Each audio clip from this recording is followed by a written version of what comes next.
मराठी भाषेचे महत्त्व हे शब्दात वर्णन करणे फार कठीण आहे. मराठी भाषेत अनेक महान लेखकांनी साहित्य लिहिले आहे. परंतु मराठी भाषेचे उत्कृष्ट कवी कुसुमाग्रजांनी मराठी भाषेला ज्ञानभाषा बनविण्यासाठी, योग्य महत्त्व प्राप्त करून देण्यासाठी अथक परिश्रम केले.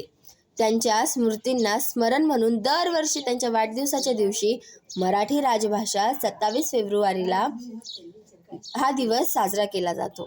कुसुमाग्रजांशिवाय अनेक ज्ञानपीठ पुरस्कार प्राप्त लेखकांनी मराठी भाषेच्या विकासासाठी कार्य केले.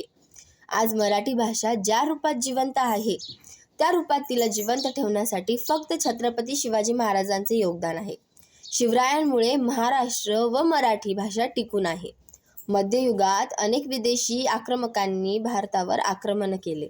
शिवरायांनी मोठ्या शौर्याने त्यांच्याशी लढत महाराष्ट्र व मराठी भाषेचे रक्षण केले. मराठी हे आपल्यासाठी केवळ एक भाषा नसून ममतेचे, वात्सल्याचे आणि संस्काराचे बोल आहेत. जसे आईचे बोल लेकरासाठी हळूवार आणि प्रेमळ असतात व वेळप्रसंगी जी आई मुलांच्या चांगल्यासाठी कठोर शब्दही बोलते, तशीच आपली मराठी आहे. तिच्या शब्दांची शक्ती प्रचंड आहे. जागतिकीकरणाच्या या स्पर्धेत आपण आपली मराठी भाषा विसरू नये अशी माझी इच्छा आहे. छत्रपती शिवाजी महाराजांनी या माया मराठी भाषेचे आणि संस्कृतीचे रक्षण केले होते. धन्यवाद.